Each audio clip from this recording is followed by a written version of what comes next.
Salut, petit retour dans le temps. Ouais, je t'ai dit dans la précédente vidéo que je ferais les vidéos du mercredi au mercredi. Mais là, on revient au mardi. Là, je m'apprête à aller à la maison faire le ménage. Mais avant ça, j'ai les rendez-vous vétérinaires pour mes animaux. Je vais t'expliquer un peu toutes les péripéties que je vais devoir faire pour que mes animaux, mon chien et mon chat, parce que le perroquet va rester en France encore un moment, mais pour que mon chien et mon chat puissent me suivre avec moi dans l'avion, je vais profiter un peu pour te montrer le petit Airbnb qui va être mon logement pour les 3-4 prochains jours. Et puis après, direction l'Aveyron pour rejoindre mon meilleur ami pour les 4-5 jours qui me restera à passer en France. Et en même temps, j'en profiterai pour faire les omiyage. Et si tu ne sais pas encore ce que sont les omiyage, bouge pas, ce sera dans la suite de la vidéo.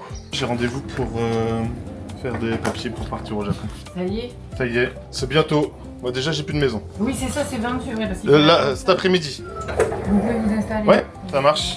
Allez Nico.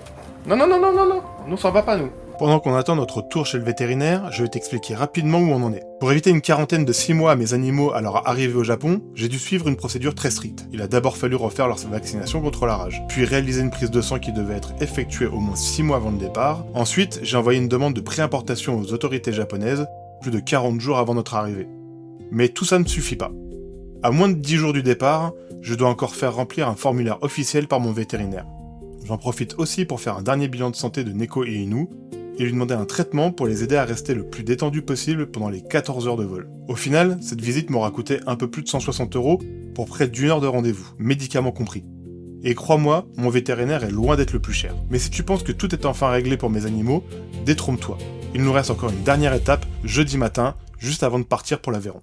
Mercredi, nouvelle journée, nouvelle galère. C'est dingue la chance que je peux avoir, et comment malgré tout le temps que j'ai pu passer à préparer ce déménagement, je puisse être quand même pas mal embêté. La maison s'est vendue hier. Aujourd'hui, mercredi, la seule chose qui était au programme, c'était nettoyer ma voiture que je devais rendre et aller louer une voiture qui va me servir à faire le trajet. C'est plus simple, comme ça j'ai loué une grande voiture dans laquelle tous mes bagages rentrent, la cage du perroquet, la caisse du chien et tout ça, et qui soit assez confortable pour faire le trajet de chez moi jusqu'à chez Teddy, et puis après de chez Teddy jusqu'à l'aéroport, où je laisserai le véhicule directement. Donc ce matin, je vais récupérer ma voiture de location. J'ai demandé à mon voisin s'il pouvait m'accompagner jusqu'à l'agence de location.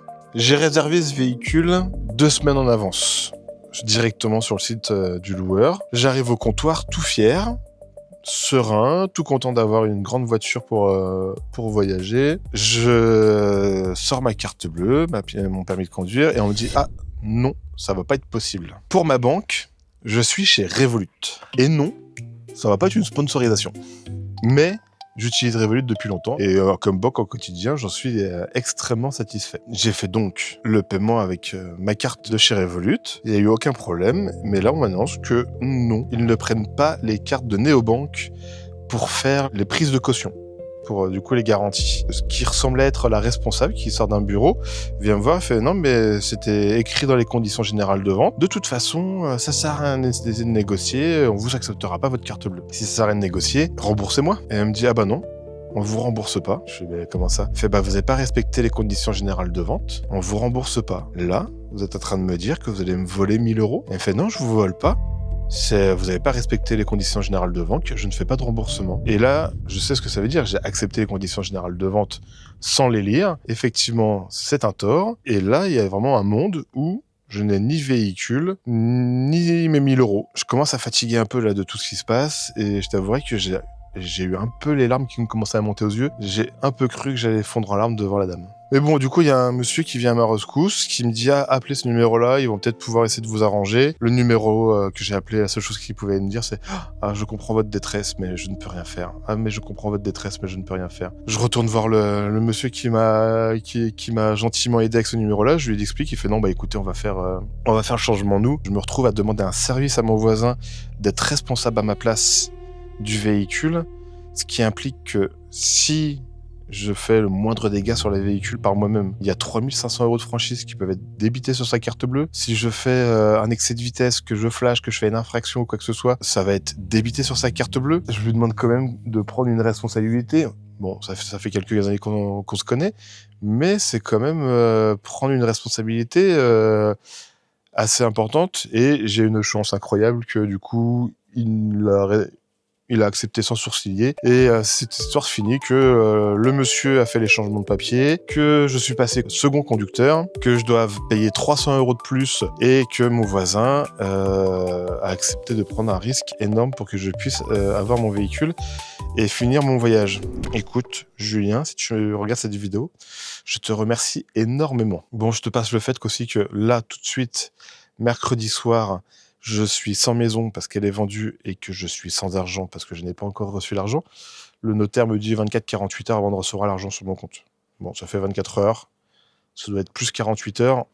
On espère. Je vais peut-être te montrer vite fait le petit Airbnb que j'ai pris. Bon, le cadre est pas dégueulasse, hein. C'est au calme. On est dans un petit coin au milieu de la forêt. Hop là. Ah. Il y a la clim, et ça fait plaisir parce qu'il fait bien chaud là. On a des températures qui avoisinent les 40 degrés. La cage du perroquet qui prend une place monumentale. Et puis bah là, pour l'instant, j'ai tout mon bazar. J'ai ramené tout mon bazar lundi soir, parce que bah lundi, comme t'as vu dans la vidéo de la semaine dernière, je faisais le ménage de la maison, donc il fallait bien que je dorme quelque part, donc je suis là depuis lundi soir, et j'en ai mis partout. Miao Miao, qui est un peu paniqué d'être enfermée ici depuis 2 jours, pas le droit d'aller dehors et tout ça. Je t'avouerai que je suis un peu inquiet. Ça fait quelques années qu'elle vit totalement en liberté à la ferme. Donc là, être dans un Airbnb ou chez des gens et espérer qu'elle fasse ses besoins dans la litière et pas sur le lit ou pas sur le canapé, ça m'inquiète un peu. Reprenons la petite visite. Après, ça va être rapide, hein. Une petite salle de bain. Bon, une salle de bain un peu spacieuse. Quand même. Avec une petite douche à l'italienne. Les salles de bain, c'est le premier truc que je regarde sur les Airbnb parce que autant la chambre peut être petite, autant il peut y avoir peu d'équipement, que la salle de bain, c'est quand même important d'en avoir une agréable et propre surtout. 2 toilettes et une salle de bain. Et une chambre. Où du coup, Mia se cache sous le lit ou dort avec moi pendant que j'y suis. La caisse du chien. Toutoune, elle est partout chez elle. Du moins qu'elle est avec moi. Ça va être ma dernière nuit, ouais. J'ai déjà passé 2 nuits, lundi soir, mardi soir ici. Là, c'est ma dernière nuit. Demain, on prend la route chez Teddy. Et ça va être mon quotidien pendant un bon moment, le temps que j'ai pas encore acheté la maison au Japon. Ça va comme ça, à trimballer mes animaux à droite à gauche, en espérant que ça les traumatise pas trop et que tout se passe bien. Drôle d'histoire que je suis en train de vivre quand même. Il y a tellement de choses qui pourraient mal se passer. Jeudi matin.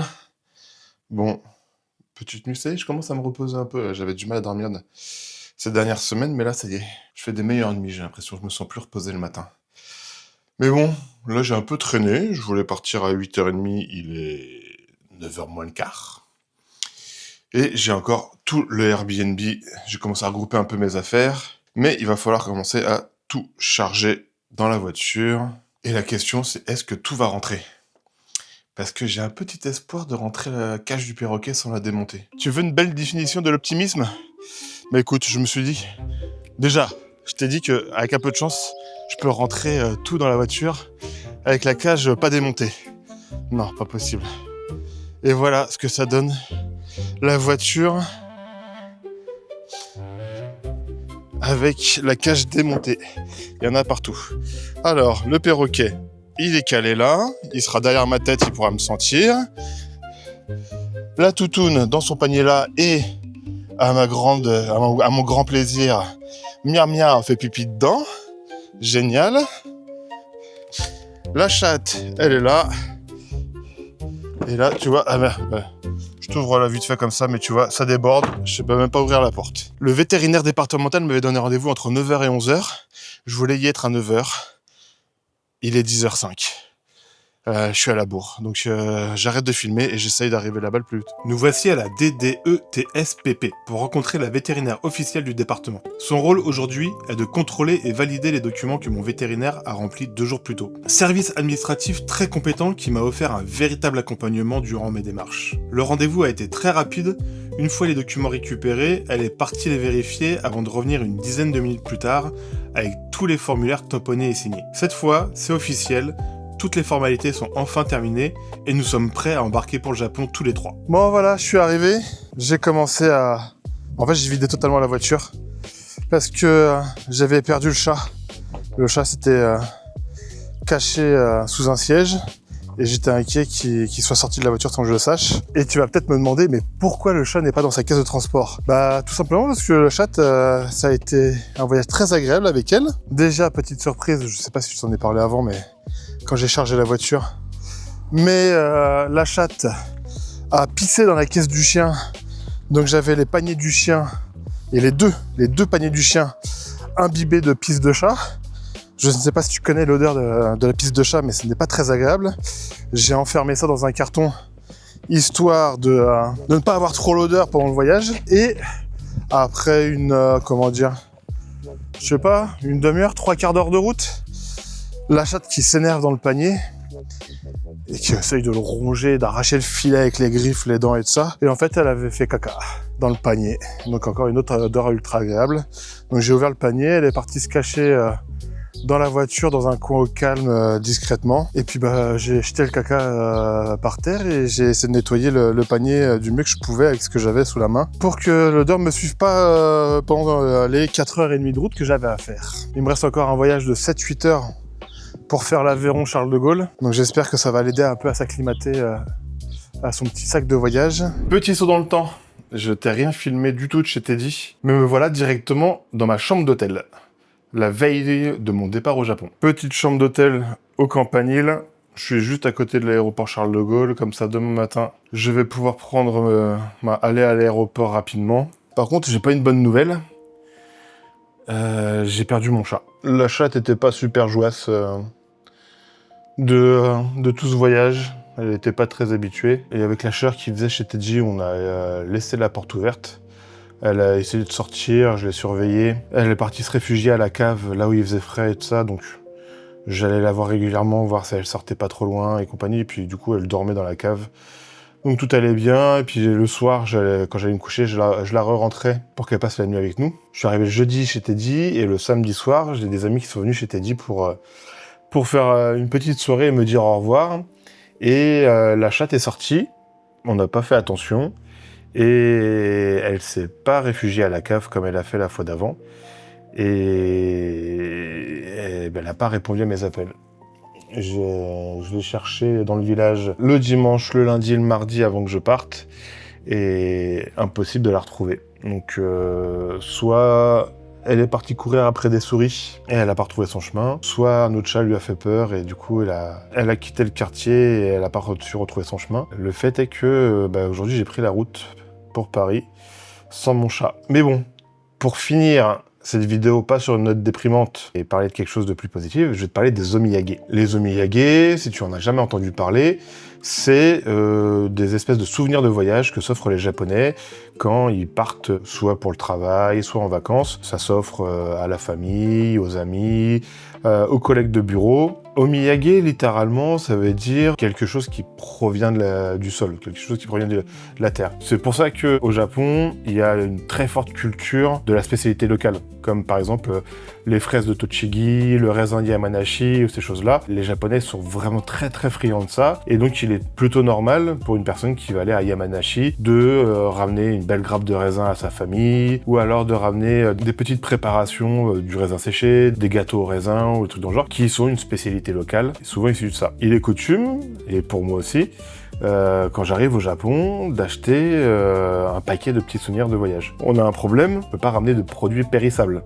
Donc tout ce qui va être fruits, on va oublier. Avec le temps, le terme s'est aussi un peu plus généralisé, et ce n'est pas uniquement des produits qui viennent de la terre. J'étais dans l'Aveyron, la spécialité de l'Aveyron, pas de bol, c'est la viande, la saucisse, le fricando, du pâté. Il faut savoir que tout ce qui est à base de viande, toute préparation à base de viande, qu'elle soit sous vide, en conserve ou machin, c'est interdit, t'as pas le droit d'en emmener. Autre spécialité de l'Aveyron, tu connais sans doute, l'aïeul. Et c'est un des trucs les plus importants quand tu fais un omiyage. Il faut que ce soit quelque chose de connu et réputé. L'aïeul, j'ai bon espoir que ce soit une marque qui soit connue dans le monde entier. Donc là, j'étais à côté de l'aïeul, donc premier omiyage que j'ai décidé de ramener, ce sont des couteaux fait par un petit artisan du coin. Un petit couteau pour manger. Ce sera pour mon beau-père, mon beau-frère et le mari de ma belle-sœur. C'est livré dans un beau petit étui en bois, du coup en chêne. Et c'est le second point le plus important dans un miyage, l'emballage. Il faut que la boîte soit jolie. Et en soi, on a de la chance avec la France, c'est qu'ils n'ont pas de repères sur les choses connues de la France. Donc, on peut aussi se permettre de ramener des choses qui pour nous sont des trucs totalement banals, mais par exemple des paquets de gâteaux avec un emballage qui soit un peu joli. Donc là en fait, on est sur un palais pur beurre, le palais breton, voilà. Il y a le petit drapeau français, ça fait son effet. Là, on est sur un petit paquet de gâteaux avec un peu de dorure. Tu vois, il y a un peu de dorure ici. Un autre paquet de gâteaux là avec le drapeau français. Bonne Maman. Donc Bonne Maman, c'est connu au Japon. Ils importent de la confiture Bonne Maman. Forcément, comme c'est importé de France, ça coûte cher. Donc là, l'emballage est reconnaissable avec la nappe à carreaux. Ces trucs-là, normalement, tu peux partir dessus. Ça coûte pas cher, ça prend pas trop de place. Et puis, c'est des trucs qui feront plaisir si tu veux offrir un omiyage à ton hôte. Si tu prends un Airbnb, ma femme, c'est quelque chose qu'elle a totalement ancré en elle. Elle est venue en France avec plein de petites conneries pour offrir aux gens qu'elle rencontre et tout ça. Donc voilà. Donc là, bon, les couteaux, c'est un peu plus onéreux, mais c'est pour ma famille proche. Les paquets de gâteaux, ça va me servir pour mes hôtes, pour des amis, des connaissances que j'ai au Japon, ça fait toujours plaisir. Et après, c'est pareil, je suis parti sur des choses, par exemple, de la confiture locale. Donc là, ça vient d'Estaing. Si tu connais Valéry Giscard d'Estaing, notre ancien président, il vient d'Estaing, un village de l'Aveyron.